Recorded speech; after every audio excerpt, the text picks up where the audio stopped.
Le prince et la fille du meunier.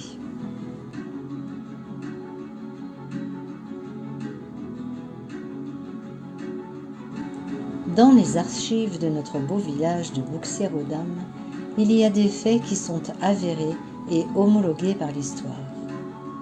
Vous pouvez retrouver ces récits dans différentes archives nationales de France, comme la présence en notre commune de l'arrière-petit-fils du roi de France, Jean II le Bon, et de son épouse Bonne de Luxembourg. Je veux parler du bon roi René Ier d'Anjou, le grand-père de notre héros régional René II de Lorraine, vainqueur de Charles le Téméraire. Mais il y a aussi ce que l'on appelle des traditions orales, c'est-à-dire des épisodes qui se racontaient dans les chaumières de génération en génération, mais non attestés par les chroniques de France, comme la venue de Jeanne d'Arc dans notre village, en l'an de grâce 1428. Venant de la ville de Dieuloir, où se trouvait le prélat Jean Minet, qu'il avait baptisé en 1412 en l'église de Saint-Rémy de Domrémy, devenu Domrémy la Pucelle en 1578, la demoiselle souhaita s'arrêter dans notre belle cité pour se recueillir et prier. Elle se rendait à Saint-Nicolas de Port pour ensuite se diriger vers la capitale historique des ducs de Lorraine, la ville de Nancy, auprès du duc Charles II, très malade, et de sa femme Marguerite de Palatinat.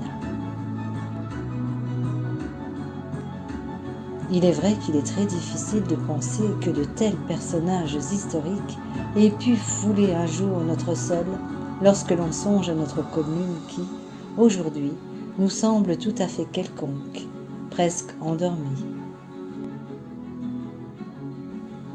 Il y a déjà fort longtemps sur les terres fertiles de Lorraine, non loin de vastes forêts denses et de collines verdoyantes, se dressait fièrement l'abbaye de Bouxières-aux-Dames, un monastère vénérable fondé en l'an 938 par l'évêque de Toul, nommé Saint Gozlin, un ancien notaire de la chancellerie royale de Lotharingie. Il avait acquis vers 935 la montagne sacrée de Bouxières-aux-Dames. Cette dernière appartenait alors à l'évêque de Metz, Adalbéron Ier de la maison d'Ardenne. Comment l'avait-il obtenu ? Il l'échangea contre une relique d'or, le bâton du grand apôtre Saint-Pierre, bâton ayant appartenu un temps à Saint Mansoui, premier évêque de Toul au IVe siècle. Cet objet sacré se transmettait de génération en génération aux évêques de Toul. Voilà pourquoi il arriva jusque dans les mains de Saint Gozlin, pour la petite histoire, puis dans celle d'Adalbéron. Cependant, même si notre abbaye de Bouxières-aux-Dames a totalement disparu de notre paysage depuis la Révolution française, ce fut avant tout un haut lieu de pèlerinage très célèbre pendant des siècles. Elle attirait beaucoup de monde, même des grands esprits. Il n'en reste pas moins qu'ici, dans notre village, il s'est passé des choses, il y a des faits, des concordances, mais aussi des témoins de bonne foi. Il ne faut surtout pas oublier cela. Voici donc pour vous, Bouxiéroises et Bouxiérois, une aventure très lointaine qui eut pour décor principal les bords de notre rivière Meurthe, qui s'appelait alors la Morte, en ces temps anciens, et pour protagoniste la fille d'un meunier. Depuis 938, les dames chanoinesses veillaient sur les terres et les 2 moulins à eau qui alimentaient le couvent en farine pour leur pain béni. Aujourd'hui, laissez-moi vous conter un épisode quelque peu oublié dans la mémoire locale, et pourtant c'est un événement qui eut bien lieu au cœur de notre paroisse, à une époque un peu floue, relative aux premières heures de notre duché de Lorraine, un lointain passé dans lequel les croisés lorrains rejoignirent les contingents français plutôt que leurs homologues germains. Cette histoire commence au XIIe siècle, et précisément en 1161. Notre commune s'appelait alors Beata de Monte sur Boxerioe. Elle était sous la protection de l'abbesse Gertrude de Vic, ou de Vie, qui fut un temps dans sa généalogie la femme de Othon V, dit de Babenberg. Parmi les fermes alentours, un meunier de renom nommé Émeric était chargé, entre autres, de 2 moulins du chapitre de notre montagne bénie de Bouxières, si je puis dire. L'un près d'un étang tranquille, celui de Méret, l'autre tout proche d'une rivière capricieuse, la Morte ou la Meurthe. Le moulin près de l'étang était calme, ses roues tournaient doucement, elles faisaient fredonner ses eaux peu profondes à chaque frôlement. Mais le moulin de la rivière, celui-là était bien différent. La rivière, parfois calme et sereine, pouvait aussi se transformer en un flot tumultueux lors des orages. Et le meunier savait que les dangers étaient réels. Pourtant, les moulins tournaient inlassablement, et son enfant unique, une jeune fille nommée Ludmilla, l'aidait du mieux qu'elle pouvait dans les tâches quotidiennes. Ludmilla était douce comme un matin d'été, mais son esprit était aussi aiguisé que le tranchant d'un couteau forgé par les meilleurs artisans. Un jour, alors qu'un ciel lourd menaçait de se déchirer sous l'orage, un événement inattendu allait bouleverser la vie d'Émeric et de Ludmilla. Le prince Frédéric, en tout anonymat, fils cadet du duc de Lorraine Mathieu Ier, dit le Débonnaire, et de la duchesse de Lorraine Judith Berthe de Hohenstaufen, était venu chasser dans les forêts alentours. Ces bois appartenaient au duché d'ailleurs. Après une journée de battue tout autour de la montagne sacrée, il se rendit seul au bord de la rivière, à proximité du pont qui était fait de bois, voulant se recueillir et se rafraîchir. Mais dans sa précipitation, il n'avait pas vu l'impétuosité qui se cachait sous les eaux de l'apparente rivière tranquille. Alors qu'il s'approchait trop près, un courant hallucinant l'attrapa et, avant qu'il ne puisse crier, un tourbillon l'engloutit. Piégé dans un remous impitoyable, le prince se battait contre les furieux éléments. La rivière semblait vouloir l'engloutir tout entière. Son sort semblait scellé et personne n'aurait pu espérer le sauver. C'est alors qu'une silhouette blanche apparut au loin, au bord de la rivière. C'était Ludmilla qui, entendant les éclats de l'eau et les cris étouffés du prince, s'était précipitée dans sa direction hors du moulin du bas. Elle courut sans hésiter le long de la berge, ses pieds foulant le sol boueux, son regard fixé sur la silhouette du prince qui se débattait. Tout à coup, elle aperçut près d'un saule une vieille corde jetée sur le sol. D'un geste rapide, elle l'attrapa et, sans un instant d'hésitation, l'enroula autour de son bras et poursuivit sa cavale. Elle arriva bientôt sur place. Sous la force du courant, il lui semblait presque impossible de sauver un homme de cet enfer aquatique. Mais Ludmilla était bien plus que ce que l'on croyait d'une simple fille de meunier. Son père lui avait appris, dès son plus jeune âge, à comprendre la rivière et ses humeurs. En silence, elle s'élança dans l'eau, sa cheville effleurant à peine le fond, ses bras agiles la propulsant vers le centre du dangereux tumulte. Elle se hissa tant bien que mal à côté du prince, maintenant son corps en équilibre sur les eaux furieuses. Saisi de panique, le prince Frédéric tenta de s'agripper à elle, mais la force du courant le faisait chanceler. Toutefois, avec une détermination hors du commun, la courageuse Ludmilla réussit à le saisir fermement par le bras, lui lançant un regard résolu. « Tiens, bon chasseur, et laisse-moi te guider. » Grâce à sa témérité et à sa maîtrise des eaux, elle tira le prince hors de la rivière, l'amenant jusqu'à la berge.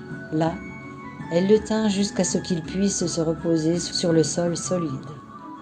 Haletante mais fière de son acte, Ludmilla ne se laissa pas aller à la fatigue. Elle le regarda un instant avant de lui murmurer : Vous devez remercier les courants de la rivière, mais il me semble que vous me devez la vie. Que cela ne soit pas oublié, monsieur le chasseur. Le lecteur de passage aura bien compris que la jeune Ludmilla n'avait pas reconnu en ce chasseur le prince Frédéric en personne, toujours sous le choc. Il n'eut d'ailleurs pas les mots pour répondre immédiatement, mais il comprit la grandeur de ce que cette courageuse jeune fille avait fait. Alors, après un moment de silence, il se leva difficilement et s'inclina profondément devant elle. « Je vous suis redevable, damoiselle. Vous m'avez sauvé la vie, et cela ne saurait être oublié. Un jour, nos chemins pourraient bien se croiser à nouveau, et peut-être à ce moment-là, c'est moi qui vous porterai secours. Qui sait ?» Ludmilla, en toute humilité, se contenta d'un sourire sincère.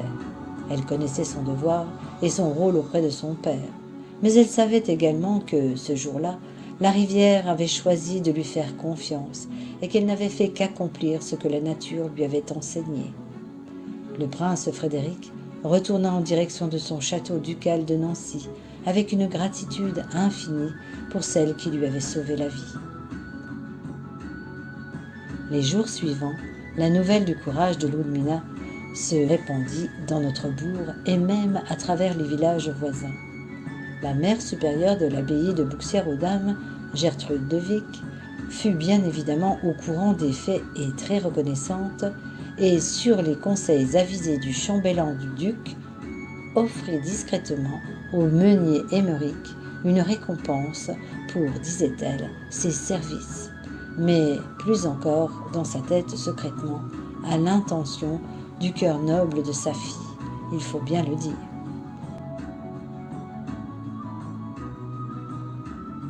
Cependant, Ludmilla ne chercha jamais la gloire ni la reconnaissance. Elle continua à vivre auprès de son père, à moudre le grain, tout en restant un témoin silencieux du pouvoir que peuvent avoir l'audace et l'humilité lorsqu'elles se rencontrent dans un cœur pur.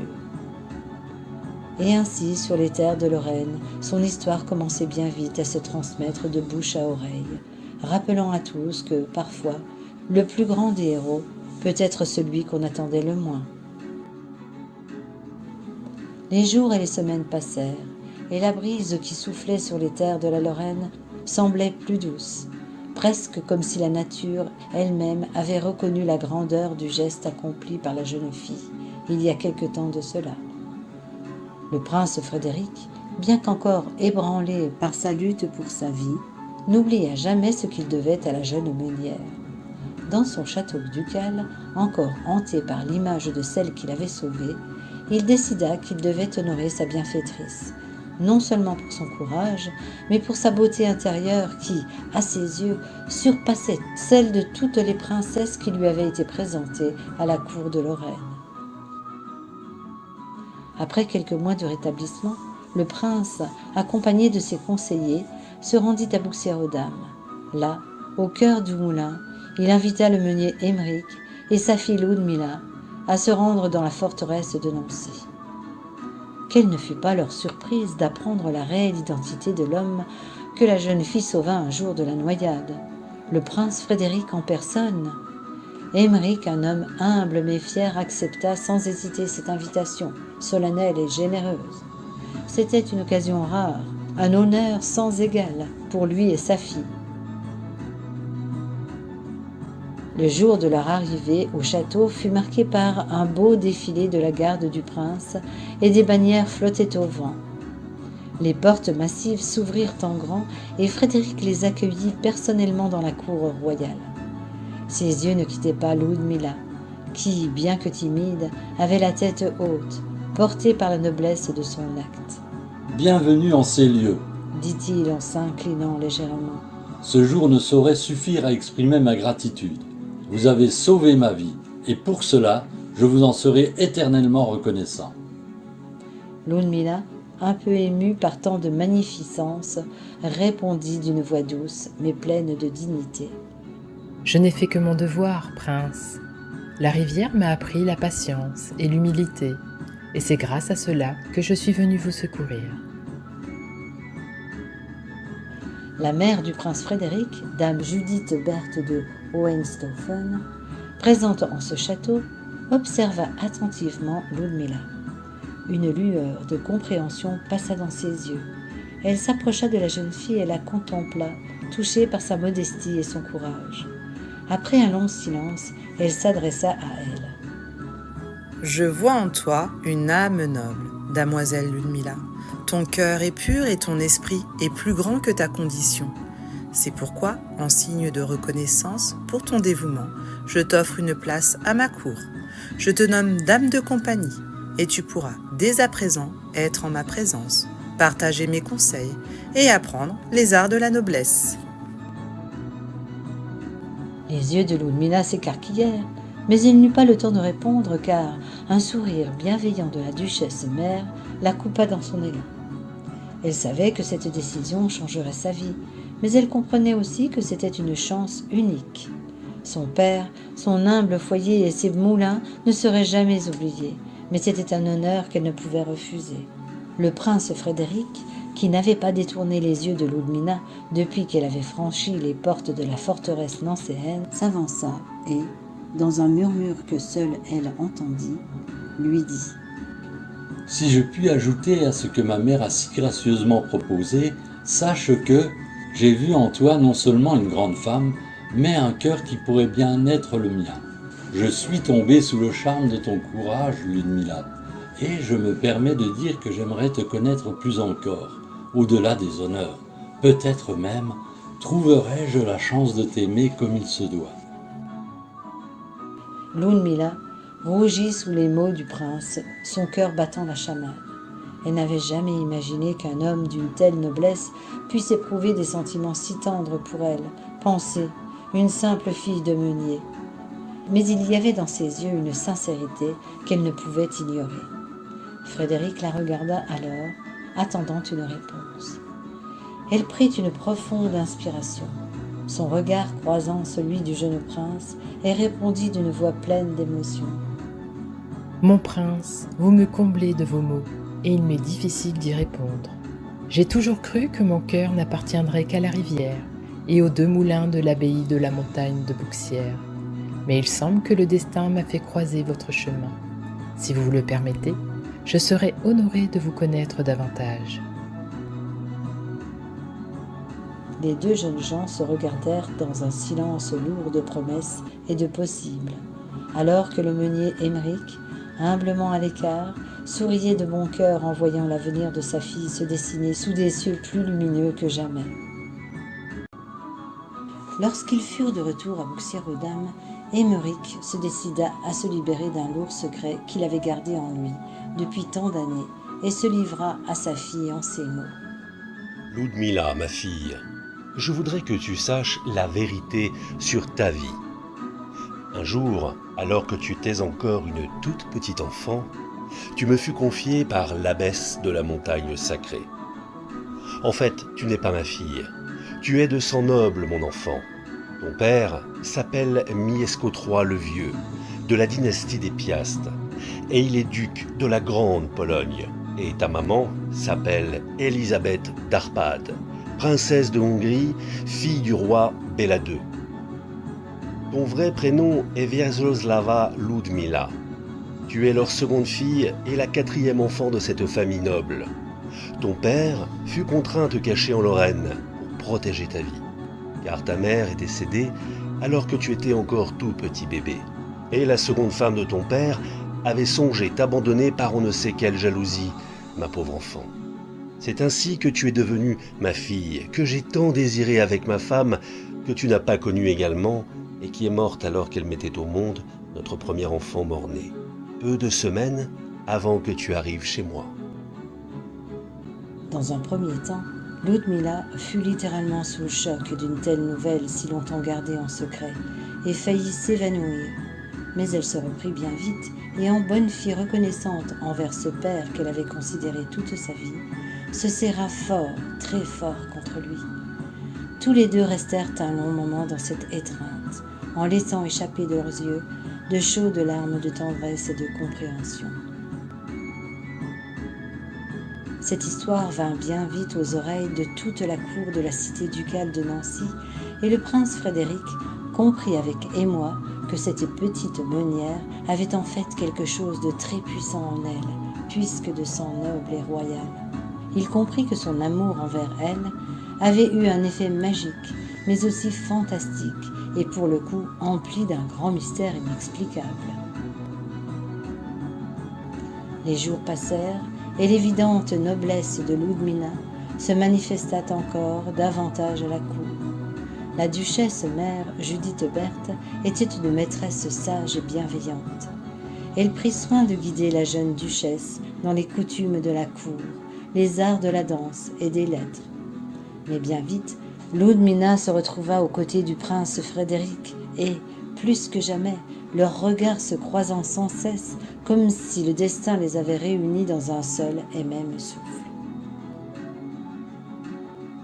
Leurs cœurs s'unirent au fil des mois, et bientôt, la cour tout entière chuchotait au sujet de leur amour naissant. Les rires résonnaient dans les jardins du château, et les conversations des nobles se faisaient plus légères lorsqu'ils apercevaient Ludmila et le prince Frédéric ensemble, aussi complices que deux âmes sœurs. Il fut bientôt question de fiançailles, et le prince Frédéric, avec un éclat dans ses yeux, reflet de la profondeur de son amour, épris et décidé, demanda la main de Ludmila à son père Aymeric. Ce dernier fut convié dans la capitale ducale pour cet événement devant toute la cour. Le mariage fut célébré beaucoup plus tard, avec faste et joie, comme vous pouvez vous l'imaginer, non seulement comme l'union de deux cœurs, mais aussi comme celle de deux mondes, celui de l'humilité et celui de la grandeur. Quant à Aymeric le meunier, il fut récompensé comme il se doit par les dames chanoinesses de Bouxières-aux-Dames, pour la discrétion qu'il avait observée et le secret qu'il avait gardé envers sa fille durant toutes ces années. Les nonnes lui offrirent une terre fertile ainsi que des fonds pour agrandir les 2 moulins du chapitre. Mais Aymeric ne chercha jamais la gloire, et il revint souvent le long des rives de la rivière, tout près du pont, où sa fille, devenue duchesse, revenait parfois lui rendre visite sous les saules et les tilleuls, témoins de sa sagesse et surtout de sa modestie. Ainsi se termina l'histoire qui changea le destin du meunier Aymeric et de sa courageuse fille Ludmila, mais aussi celui de tout un duché. Et de génération en génération, sur notre montagne sacrée et dans les chaumières, on raconta encore longtemps l'histoire d'une fille humble de cœur, qui avait sauvé un prince et qui, en retour, trouva un amour plus grand que tout ce qu'elle aurait pu imaginer un jour. Quant à Ludmila, elle reprit son vrai prénom, ainsi que son nom de famille, Piast. Elle connut un jour son père biologique avant qu'il ne meure, en l'occurrence le grand Mieszko III dit le Vieux, et sachez encore que l'amour entre le duc Ferru Ier et sa duchesse, Wiesłaska Ludmila Piast, fut si grand qu'ils n'eurent pas moins de 13 enfants, et parmi eux, leur successeur, en l'occurrence, leur fils Ferry II, qui fut duc de Lorraine de 1206 jusqu'à sa mort en 1213.